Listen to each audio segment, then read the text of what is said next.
Vous avez certainement déjà entendu des milliers de fois que ce qui brise les couples, c'est beaucoup le sexe. Oui, plus de sexe, la routine sexuelle ou la routine, etc.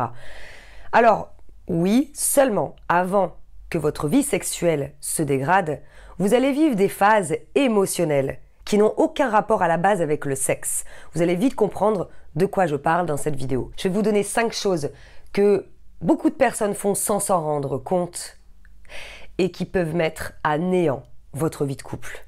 Attention, action! Vous vous posez des questions sur la sexualité, la vie de couple ou sur la séduction? Ne cherchez plus. Toutes vos réponses sont ici avec votre Love Coach,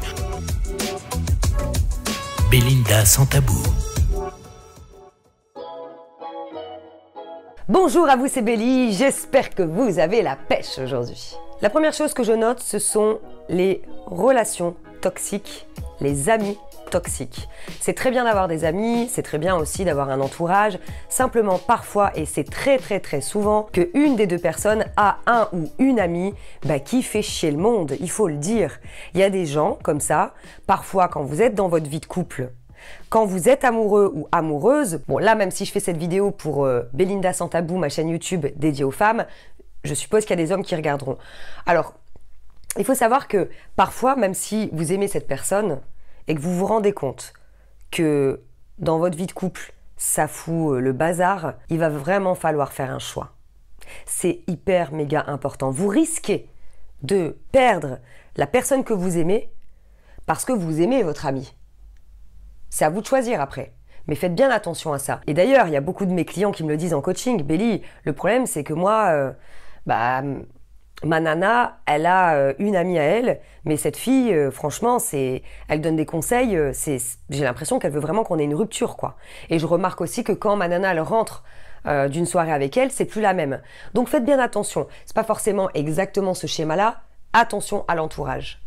La deuxième chose, la répartition des tâches quotidiennes. Et oui, on va parler de dentifrice collée dans le lavabo, la lunette de toilette qui est levée ou pas levée, ou les toilettes dégueulasses tout simplement. En gros, là, je suis en train de vous parler des tâches quotidiennes ménagères, mais également l'emploi du temps pour s'occuper des enfants, etc.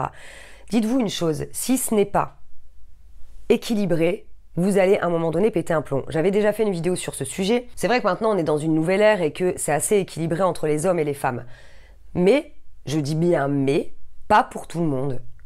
Je trouve que c'est hyper important, qu'il n'y en a pas un des deux qui ait l'impression d'être la bobonne ou, je vais dire le bobonne, parce que ça existe aussi, les mecs qui font tout et que la nana, elle fait pas grand chose. Donc dites-vous un truc, c'est que c'est pour la santé de votre couple cet équilibre. Troisième chose, la violence verbale ou physique. La violence verbale, c'est lorsque une personne va s'adresser à vous d'une manière irrespectueuse. Et en fait, vous allez peut-être vous dire, bah oui, mais c'est son caractère, oui, mais peut-être qu'il est ou elle est comme ça, c'est pas grave, c'est pas grave. Vous verrez qu'avec le temps, vous n'allez plus, franchement, vous n'allez plus le supporter. Donc il faut faire attention à ça, il faut remettre tout de suite les limites. Et bien évidemment, les violences physiques, attention, parce que parfois j'ai constaté qu'il y avait des femmes qui disaient oui, alors bon, c'est pas qu'il est violent, c'est vrai, mais bon, je ne suis pas non plus une femme battue. Peu importe, c'est pas acceptable. D'ailleurs, même qu'une femme frappe son homme, c'est pas acceptable non plus. Les coups, c'est quoi ce délire ? Et attention, quand je vous parle de violence physique, comme je vous disais, se faire bousculer, un peu arracher les cheveux, ou ça c'est de la violence physique. C'est non. C'est comme si je vous disais, voilà, moi, vous me parlez à moi là. Je suis coach, alors imaginons, et puis on se dispute. Je vous mets une gifle ou alors je vous bouscule. Vous allez bien vous rendre compte que c'est quand même pas normal. C'est pas parce que vous aimez votre homme que c'est normal. La quatrième chose, la jalousie. La jalousie, malheureusement, c'est quelque chose, on le dit, c'est un vilain défaut. Alors, il y a beaucoup de gens qui vont dire oui, mais c'est une preuve d'amour. Non, c'est pas une preuve d'amour, c'est une preuve justement de manque de confiance en l'autre et une manque d'estime de soi. Alors, être jalouse de temps en temps, Ok, parce que parfois, il faut pas le nier, hein. Peut-être que le mec, il est en train de jouer à un jeu de séduction avec une autre nana devant vous, que vous le voyez, bien sûr que là, il faut remettre les pendules à l'heure. En revanche, la jalousie au quotidien ou la jalousie de votre entourage, etc., c'est un réel poison. Et ça s'apprend à se libérer de cette jalousie. Alors bon, ça, après, il faudrait un coaching pour que je puisse vous l'expliquer en long, en large, en travers, parce que c'est quand même un travail de fond. Et enfin, la 5e chose, de ne plus prendre soin de soi. Oh là là, quand est-ce que je le vois, et d'ailleurs, ça m'est déjà arrivé plusieurs fois aussi, hein, je vais vous le dire très honnêtement, de prendre du poids parce que je suis en couple. Et c'est pas parce que je suis en couple que je prends du poids, c'est tout simplement que je suis dans un confort, enfin j'étais dans un confort de vie, et du coup je me disais, bon, c'est pas grave, et comme mon ex-conjoint me disait tous les jours que j'étais belle, comme j'étais belle à ses yeux, je faisais plus gaffe à moi. Mais ça, c'est pas bon. C'est pas bon, pour vous, et pas bon pour l'autre personne qui vous regarde et qui vit avec vous, ou même si vous ne vivez pas ensemble, qui est votre compagnon. Donc, prendre soin de soi, c'est pas seulement une question de poids, une question de fringues, c'est une question aussi de mental. Je vous ai parlé de jalousie tout à l'heure, de comment vous vous sentez, mais aussi la perception que vous avez de vous-même. C'est pas bon, sérieux, de se regarder dans le miroir et de se dire « Waouh, je suis bonasse aujourd'hui ». Je vous dis ce message-là parce que c'est tellement difficile lorsqu'on se sent mal dans sa peau.